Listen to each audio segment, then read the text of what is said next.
यंदा 3 ऑक्टोबरपासून नवरात्री सणाला सुरुवात होती. नवरात्र सुरू झाल्यावर सर्वत्र दांडिया आणि गरबा न चुकता 9 दिवस हमखास खेळतात.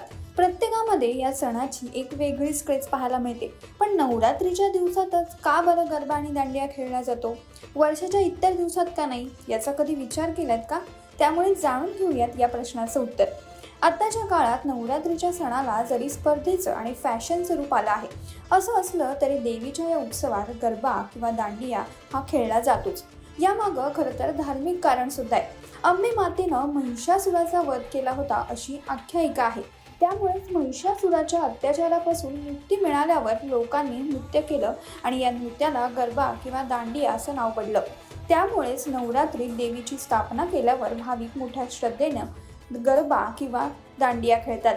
गरबा आणि दांडिया या खेळांचा इतिहास हा गुजरातशी संबंधित आहे. येथूनच या नृत्याची सुरुवात झाली असं म्हटलं जातं. पारंपरिक रूपात गरबा म्हणजे एक मातीचं भांड, ज्याच्या आत एक दिवा लावण्यात येतो, ज्याला गुजराती भाषेत गरबी असं म्हटलं जातं. आपण जर नीट बारकाईने पाहिलं तर गरबा हा मातीच्या भांड्याच्या सभोवताली केला जातो, ज्याला गर्भदीप म्हणतात.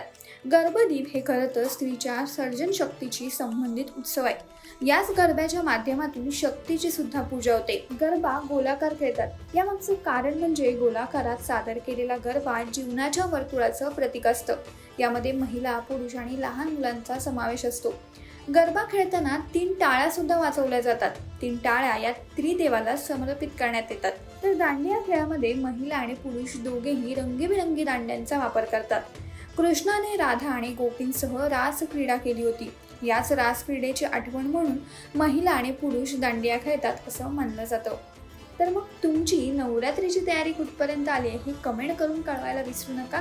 आणि तुम्हाला नवरात्रीत दांडिया आणि गरबा खेळायला आवडतो की नाही हेही सांगायला विसरू नका.